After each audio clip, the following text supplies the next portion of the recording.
మా ఆలోచన విధానంలో ఎప్పుడూ శాపాలకు ఎన్నో పాపాలకు గురైన వాళ్ళు సర్వ పాపహరం శివం అనే ఒకే ఒక సిద్ధాంతం అది.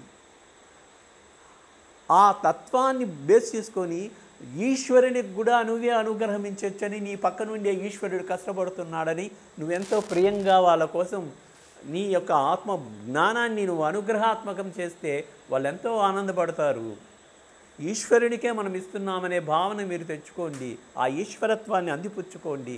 అదే మనకి మీకు అంత జీవనకాల పయనంలో మార్గాన్ని చూపిస్తుంది, నిలుపుతుంది, ఈ విశ్వానికి ఆనందమయం కలుగుతుంది అనేది మా ఆలోచన దృక్పథాలను మేము సమస్త సద్గురువుల దగ్గర పెట్టి వాళ్ళందరినీ కార్యోన్ముఖాలు చేస్తున్నాం. ఇక్కడ వీళ్ళతో పోరాడి మేము చేయలేము, వాళ్ళు వీళ్ళందరినీ రూట్ మ్యాప్ చేస్తారు కాబట్టి వాళ్ళ దగ్గరనే మీరే కార్యోన్ముఖులై రండి, ప్రతి హృదయాన్ని మార్చండి, దానికి అనుసంధానమైన ప్రక్రియలను విధి విధానాలకు అవతలగా తీసుకురండి.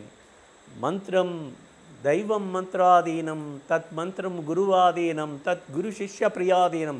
ఈ శిష్యుడు ప్రియంగానే చెప్తున్నాడు, విశ్వంలో ఉండి విధి విధానాలన్నిటినీ తొలగించి అందరికీ ఆనందమయమైన జీవనయానాన్ని గడిపేదానికి మీరందరూ మళ్ళీ ప్రతిష్టాపనాత్మక మీ హృదయాలతో ఈశ్వరత్వంతో దీన్ని సాకారం చేయండి అని విశ్వ ప్రార్థన గావిస్తున్నాం మేము.